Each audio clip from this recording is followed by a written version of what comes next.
Dobro vam jutro, poštovani gledatelji. Danas ćemo, nadam se, dobiti nekoliko korisnih savjeta kako se uspješno nositi sa stresom pri obavljanju svakodnevnih pa i najzahtjevnijih radnih zadaća.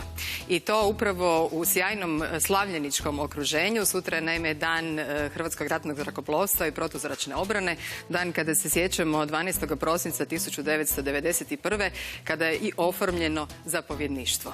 Ono što zapravo želimo poručiti ovom emisijom je da jeste doista riječ o vrlo zahtjevnom i vrlo teško ostvarivom cilju, ali cilju koje morate priznati sanjaju mnogi. I dječaci, ali i djevojčice. Vidjet ćete kako to izgleda kad se cilj gotovo i ostvari. No, naš Saša Užarević proveo je dan sa sjajnom ekipom i moram priznati još uvijek je pod dojmom. Evo zašto.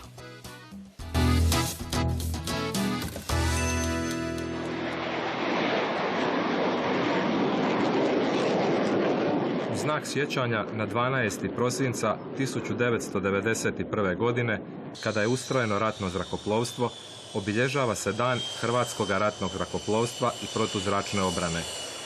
Na svojem početku oni su dali veliki obol u obrani domovine. Danas je njihova osnovna zadaća osiguravanje zračnog prostora Republike Hrvatske, ali i pružanje pomoći civilnim institucijama. Ove su godine remontirani borbeni zrakoplovi MiG-21. Za ratno zrakoplovstvo i protuzračnu obranu, ali ne samo za nas, nego za cijele oružane snage u cjelini, ovo je velik korak unaprijed. MiG-21 su naš vrh, naša udarna moć, s njima štitimo svoje nebo. Znači, dobili smo mogućnost i dalje zaštite nebeskog prostora Republike Hrvatske, a samim tim ostavili smo dosta prostora ostalim strukturama da riješe kako će se nebo štititi u budućnosti. Ujedno u tome uspješno provodimo obuku, proveli smo obuku sa 2 nova pilota i napravili smo borbenu obuku. Uz tehnologiju najviše se ulaže u ljudstvo. Prilikom izbora ljudstva veliku pažnju posvećujemo selekciji, pogotovo za pilotski kadar, a velika pažnja se posvećuje i samom školovanju kao i obuci. Što se tiče obuka, tu smo poznata nacija u svijetu. Koliko su naši piloti dobri, najbolje govori činjenica da Hrvatsko ratno zrakoplovstvo obučava i pilote drugih zemalja. Trenutno školujemo omanske pilote, njihov već 3. generaciju, a da je to radimo uspješno dokaz je to što je trenutno došao i sin od zapovjednika zrakoplovstva. Trenutno smo u pregovorima za školovanje njihovih pilota na helikopterima i očekujemo da ćemo to početi sljedeće godine. Uskoro bi nam kao pojačanje trebali stići američki borbeni helikopteri. U zadnje vrijeme se puno priča o helikopterima OH-58 Kiowa. Pri kraju smo pregovora oko doniranja 16 takvih helikoptera koji će biti potpuno operativno spremni, naoružani, potpuno opremljeni sa komunikacijskim i navigacijskim sredstvima, sa senzorima, spremni za borbeno djelovanje. To će se desiti sljedeće godine, pri kraju sljedeće godine. General bojnik Dražen Šćuri ističe da je vrlo zadovoljan onim što je napravljeno u Hrvatskom ratnom zrakoplovstvu i protuzračnoj obrani. Od stvari koje bih želio napomenuti, neke smo već spomenuli, to je remont aviona MiG-21 i sposobnost očuvanja zračnog prostora iznad Hrvatske samostalno. Zatim tu je remont helikoptera, čime povećavamo transportne sposobnosti, uvođenje novog helikoptera sljedeće godine Kiowa OH-58, zatim školovanje pilota iz Omana koje nam donosi novac, to je profitabilno. Također vodeća smo zemlja u BRAT inicijativi koja se odnosi na regionalno povezivanje 5 zemalja u NATO sustav. Na letjelištu u Lučkom posjetili smo eskadrilu višenamjenskih helikoptera. Kao što samo ime eskadrile govori, ovo je eskadrila višenamjenskih helikoptera. Možda bi bilo preciznije reći ovo je višenamjenska eskadrila helikoptera, jer konkretno u ovom trenutku imamo djelatnike koji se nalaze u Afganistanu, na Kosovu, koje sa 2 helikoptera smo na Kosovu, pripadnici Afganistanu, znači vrše obuku pripadnika afganistanske vojske. Trenutno smo u Hrvatskoj pripravnosti za medicinske letove, potpore civilnim institucijama. Pored toga radimo razne VIP prevoze, radimo potporu našem kovu i moglo bi se sa razlogom reći da je ovo eskadrila višenamjenskih helikoptera. Od zapovjedi do polijetanja potrebno je 20 minuta, a helikopteri uzlijeću u svako doba dana i noći. Posadu helikoptera čine 2 pilota, zapovjednik zrakoplova i njegov kopilot, te 2 tehničara letača, od kojih je jedan zajedno sa posadom u kabini helikoptera, a drugi je u teretnom prostoru i on je odgovoran za siguran ukrcaj tereta, odnosno ulazak-izlazak putnika. Naši helikopteri u eskadrili višenamjenskih helikoptera te naši piloti i letači tehničari su u sustavu 24-satnog dežurstva za potporu civilnim institucijama. Piloti ne poznaju nevrijeme i u najtežim vremenskim uvjetima gase požare, tragaju za nestalima te prevoze bolesnike i trudnice s udaljenih otoka na kopno. S ponosom se prisjećaju nekih događaja.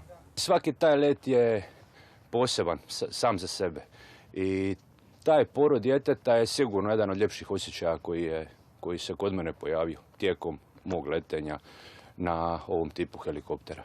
Moram još se prisjetiti isto prije, to je bilo prije 2-3 godine, jedan mali dječak je bio iz Italije, bilo je, mislim da je bila riječ o utapljanje ili nešto, mi smo ga prevezli do Rijeke i on je nakon pola godine je poslao pismo napisano dječjim slovima da zahvaljuje posadi na spašavanju života. Pa ja bih istaknuo da sam bio član posade u ovom medicinskom letu što se desio prije 4 mjeseca je došlo do poroda na medicinskom letu od Lošinja do Grobnika.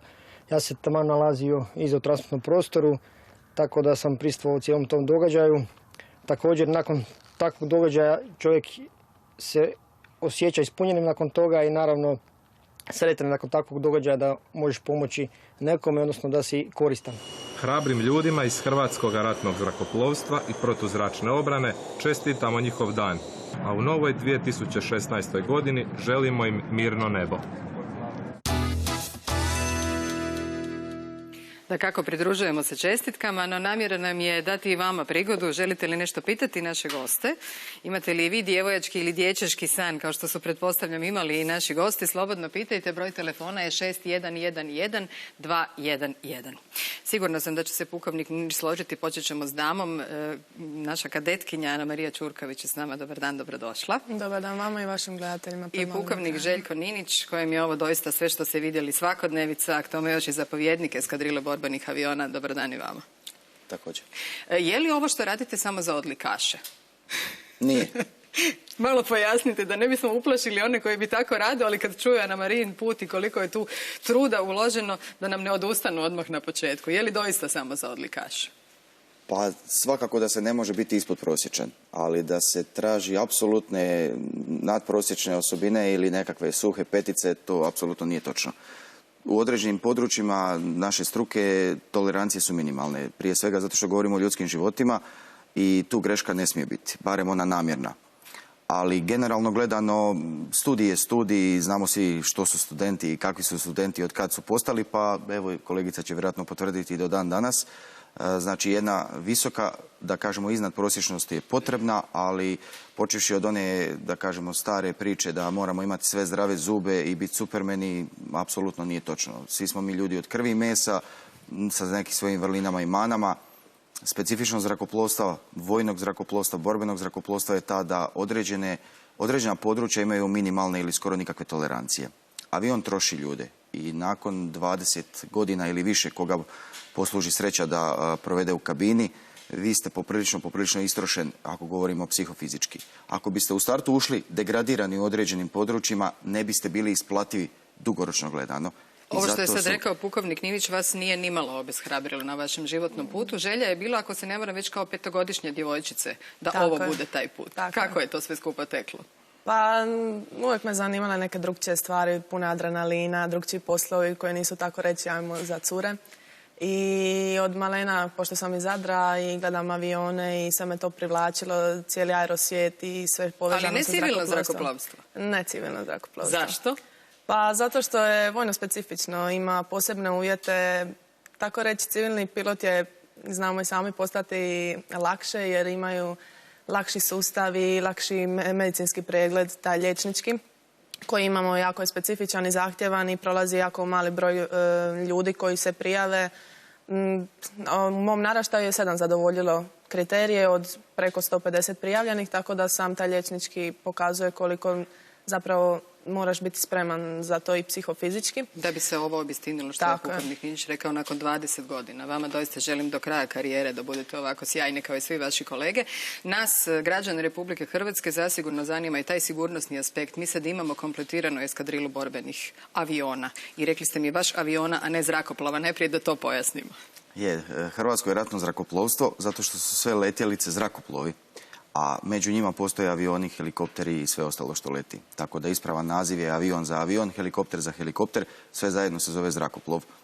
Eskadrila borbenih aviona je u sastavu 91. baze na Plesu od praktički svog početka i mi smo prije pola godine primili zadnji avion sa remonta u Ukrajini i mogu reći samo da su piloti i zrakoplovni tehničari, ljudi koji su neposredno blizu tog aviona, konačno doživjeli da možemo odahnuti i taj nekakav veliki kamen spoticanja koji je bio u prethodnom periodu prisutan smo ostavili iza sebe i sad se intenzivno posvećujemo obuci na svim razinama, počevši od preobuke mlađih kolega na MiG-21 pa do viših faza borbene obuke postojećeg sastava.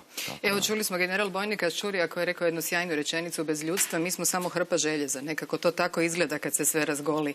Koji su zapravo ti izazovi koji su vas održali kroz ovu, evo, vrlo zahtjevnu životnu zadaću, odnosno životni put koji ste prošli? Pa evo, već sam 3. godinu kao kadetkinja, pilotkinja. Znači, mi u tom cijelom sustavu prvo, znači 2,5 godine smo u Zagrebu, imamo i vojnu obuku, imamo, znači, teorijski dio na Fakultetu prometnih znanosti, Zavodu za aeronautiku. Paralelno s tim, znači, te 2,5 godine su, ajmo reći, monotone za nas koji želimo postati piloti, zato što nemamo... Odmah bi vi adrenalin, odmah i letenje, jer dođemo sa selekcije Zemunika, gdje smo odletili 10 sati na Zlinu i želimo nastaviti, znači, u tom aerosvijetu, ali jednostavno, znači, moramo zadovoljiti prvo preddiplomski studij riješiti da bi došli na letenje koje mene čeka evo sad u 3. mjesecu. Možda ćete morati detaljnije objasniti gledateljima, interesa svakako ima. Slušamo vas 6111 211. Dobro jutro, izvolite. Dobro jutro. Dobro jutro. Ja sam učenik zrakoplovne srednje škole, već jedne gimnazije u Zagrebu, pa me zanima postoji li šansa i kako bih ja mogao postati vojni pilot? Dobro, dakle nije nužno da bude, to ćemo sad pitati, upravo već određenje srednjoškolsko zrakoplovna škola. Može li se to, evo kao što je rekao naš gimnazijalac, i nakon gimnazije? Pa naravno, ja sam završila gimnaziju, tako da što se tiče srednje škole uopće nisam imala povezano sa zrakoplovstvom. Nakon 4 godine srednje škole sam se prijavila za natječaj koji svake godine izlazi oko 2. ili 3. mjesec, može se pratiti na stranicama MORH-a. I nakon toga, znači, treba se predložiti životopis i zamolba i nakon toga slijedi liječnički, poslije toga jedan usmeni pregled iz engleskog jezika i to je to. Ide se selekcija Zemunik, na HV-u bude, znači, prvi kamp prilagođavanje na vojni život i nakon toga fakultet 2,5 godine i nakon toga se slijedi na letenje u Zemunik. Mi smo svakako stavili ovo zanimanje pilota u prvi plan, ali moramo biti korektni pa reći koja su još letačka zvanja, jer zasigurno za sve koji imaju interes i ispune kriterije mjesta ima, ne mogu baš svi biti na vašem mjestu. Jako bi rado, sigurna sam, s obzirom na to koliko je to elitno, ali u svakom slučaju moramo biti korektni i reći što još zapravo nudi Hrvatsko ratno zrakoplovstvo. Pa svakako možda ako piloti jesu u fokusu ili u prvom planu, onako gledano izvana, mi ne možemo ništa sami. Neposredno uz nas su zrakoplovni tehničari i inženjeri koji se brinu da tehnika koja nam je na raspolaganju bude u što boljem stanju, da traje što duže, da bude što pouzdanija. Bez njihovog kvalitetnog i predanog rada i puno prekovremenih sati, izučavanja, doškolovavanja, možemo mi imati najmodernije lovce svijeta ili helikoptere ili protupožarne avione, sve to skupa bi bilo na zemlji ako je neispravno. Nadalje, postoje još i razne druge struke i zvanja unutar zrakoplovstva. Možda je, ajde recimo, istaknuti ljude koji rade u operativnim središtima i ljude koji rade u sustavu motrenja i navođenja. Imamo jednu postrojbu za zračno motrenje i navođenje koja ima svoje poddijelove, a koji su neophodni za ukupno gledano provedbu vojnih zadaća. Najviše su možda uključeni u provedbu presretanja, jer služe za navođenje vojnih zrakoplova na nepoznati objekt u zraku, ali osim toga mogu pomoći bilo kojem drugom zrakoplovu u raznom spektru svojih sposobnosti. Idemo sad pokušati plastično pojasniti našim gledateljima za koliko vremena ste spremni intervenirati. Recimo da se u našem hrvatskom zračnom prostoru pojavi neželjeni gost. Što se događa? Sustav obrane je kompleksan. U dijelu zračnog prostora mi smo odgovorni kao zrakoplovstvo za nadzor i zaštitu zračnog prostora. Nadzor zračnog prostora provodi postrojba bojnih zmina koja svojim radarskim sustavima uvezanim u jedan sustav operativnog središta nadzire puno više nego što su fizičke granice Republike Hrvatske. Zaštitu zračnog prostora provodi eskadrila borbenih aviona sa borbenim avionima MiG-21 trenutno i mi u stalnom dežurstvu imamo tim koji je spreman u jako kratkom vremenu na signal uzbune nadređenog zapovjedništva izvršiti sve radnje za brzo pokretanje aviona i izrulavanje i polijetanje te odlazak u fizički područje gdje se očekuje taj cilj. Što to znači brzo, u minutama? To je jako kratko. Minute su nekakvo 5 do 8 minuta realno vrijeme za polijetanje. Ono može biti i manje ukoliko je prethodna dojava ranije došla. Može biti i dulje, naravno, zbog raznoraznih situacija koje su nepredvidive, ali recimo nekakva srednja vrijednost je 5 do 8 minuta kad smo mi u zraku. A vidim da je jako brzo. MiG prosječno leti brzinom od nekakvih 800-900 km na sat, to je 15 km u minuti. Možete lako pomnožiti, podijeliti, naša država nije tako velika i mi do nekakvih krajnjih točaka zemlje možemo doći za nekakvih 15-20 minuta, ne prelazeći u nadzvučni let. Još brže do nas mogu telefonom naši gledatelji, to i čine. Slušamo vas, dobro jutro, izvolite. Dobro jutro.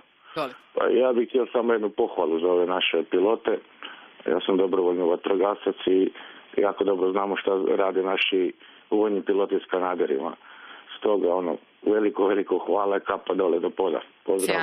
Sjajno, hvala lijepo. Evo, oni nisu danas sa nama, vidjeli ste ih u ovom prilogu, jer evo, emisija nažalost kratko traje, polako smo već i pri kraju, ali doista nismo se niti osvrnuli na vaše kolege koji, evo, neumorno čine upravo dobro za sve nas. Ti medicinski letovi, pomoć u traganju i spašavanju. Pronašla sam podatak da su prošlog Božića bilježili 500 pacijenta kojeg su prevezli. Dakle, po svim vremenskim uvjetima. Je, i protupožarna eskadrila je dio sustava Hrvatskog ratnog zrakoplovstva, što možda nije tako tipično i možda mnogi ljudi ne bi povezali protupožarstvo sa zrakoplovstvom.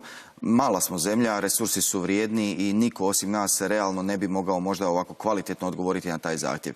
Dečki iz PP eskadrile i na Kanaderima i na Air traktorima, jednako kao i kolege na helikopterima Lučko i Divulje, jednako kao i školske eskadrile u Zadru, stvarno daju puni doprinos da grana u punom smislu riječi diše i da država Hrvatska koja nas ima zato što nas treba i zato što nas voli ima i koristi od nas. Anamarija, jedna vrlo teška zadaća za kraj. Evo, gledaju nas vjerojatno potencijalni piloti, pilotkinje, ali i svi oni koji će možda popuniti mjesta ovih ostalih ni malo manje atraktivnih zanimanja. Budite promotorica, pozovite ih. A evo, želim pozvati i sve koji stvarno imaju želju postati vojni pilot ili vojna pilotkinja da se priključe, da prate natječaj na MORH-u i da ako to istinski žele, ako imaju taj poziv, jer je to poziv, ne posao, i ako stvarno osjećaju da to mogu i žele, da se prijave i da postanu vojni piloti. Mogu vam samo od srca i vama i svim vašim kolegicama i kolegama čestitati vaš dan sutra. Mi smo se dotakli legendi, onih živućih i onih koji nažalost više nisu sa nama jer su svoj život položili na oltar domovine, ali sigurna sam da su vam i oni i sva ta iskustva iz Domovinskog rata uvijek jedan poticaj ka naprijed. Nismo govorili niti o budućnosti, niti o tome kako ćemo nakon ove eskadrile u budućnost, no bit će to svakako prigode u nekoj sljedećoj emisiji. Vama od srca zahvaljujem još jednom svako dobro svim pripadnicima Hrvatskog ratnog zrakoplovstva, protuzračne obrane. Nadam se da će interesa uvijek biti, da će biti ovakvih sjajnih mladih ljudi koji će čuvati hrvatsko nebo i činiti nas puno sigurnijima. Puno vam hvala. Hvala vam.